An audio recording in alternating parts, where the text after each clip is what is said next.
Tu es d'accord pour aller au lycée? Et comment? Je vais me faire des copines, rencontrer des garçons, aller à la cafette, je vais pouvoir sortir et... Attends une minute, ce n'est pas si simple. Tu as raison. Qu'est-ce que je vais mettre? Putain, il faut pas qu'on voit ça. Ah! Qu'est-ce que c'est? Aïe! Qu'est-ce que c'est que ça? C'est un pullover un peu tiré à quatre épingles avec une belle jupe longue. À 4 épingles, tu l'as dit. Un vrai porc-épic. Il est très chic. Essaye-le. Et ça, c'est quoi? Du maquillage. De chez Sephora? Non, ça vient de New York. C'est une ligne de maquillage de théâtre professionnel qui s'appelle Absolue Perfection. Elle a été conçue pour résister aux éclairages scéniques les plus puissants de Broadway. C'est un maquillage très couvrant mais qui laisse respirer la peau.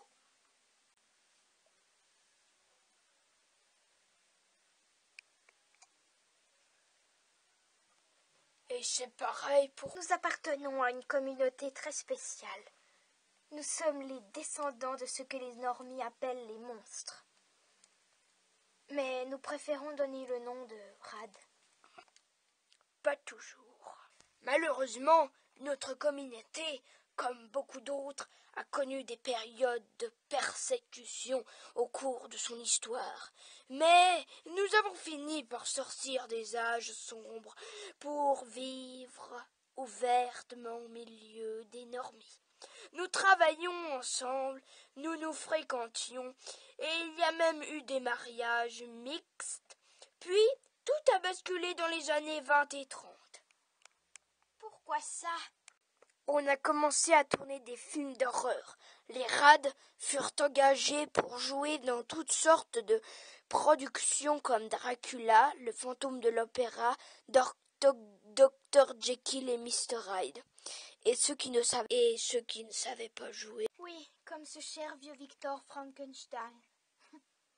Il n'arrivait pas à mémoriser son texte et, pour être honnête, il était un peu rigide. C'est donc un normie du nom de Boris Karloff qui a repris son rôle. Ça devait être sympa. Ça l'était, oui. Jusqu'à ce que les films sortent en salle. Pourquoi?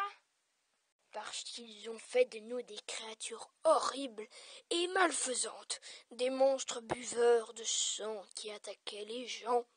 Les enfants des normies se sont mis à hurler de terreur en nous voyant. Les parents cessèrent de nous inviter chez eux, et plus personne ne voulait travailler avec nous. Nous sommes devenus des parias du jour au lendemain. Les rades ont alors subi des actes de violence et de vandalisme. La vie que nous connaissions jusqu'alors s'est brutalement arrêtée. Personne n'a protesté? Nous avons essayé. Les manifestations n'ont servi à rien. Elles se sont transformées en chasse à l'autographe pour les fans intrépides de ces films d'horreur.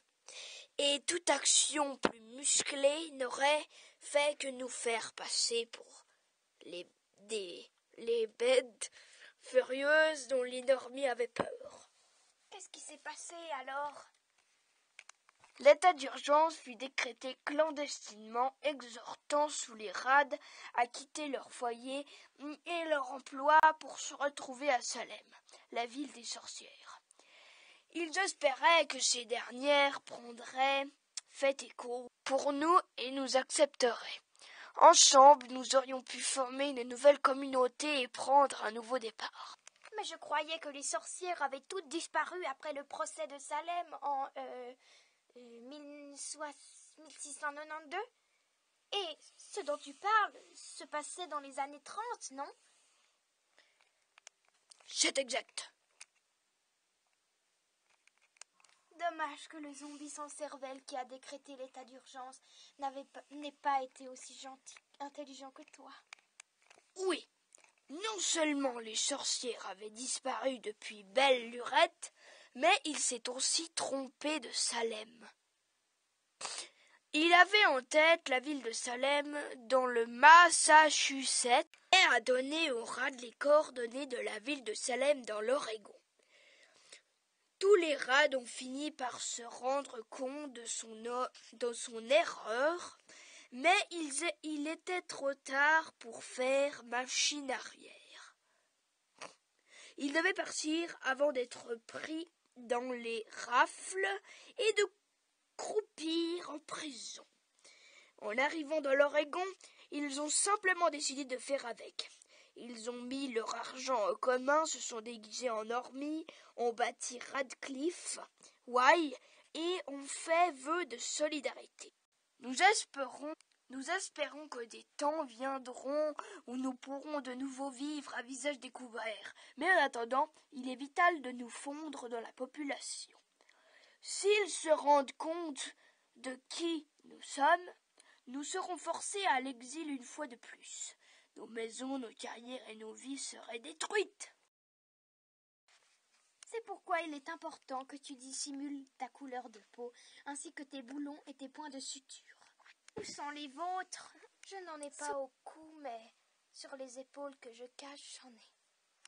Voltage! Je vais te préparer le petit déjeuner. Il y a un DVD avec le mode d'emploi dans le coffret de maquillage. Tu devrais commencer à t'entraîner dès maintenant.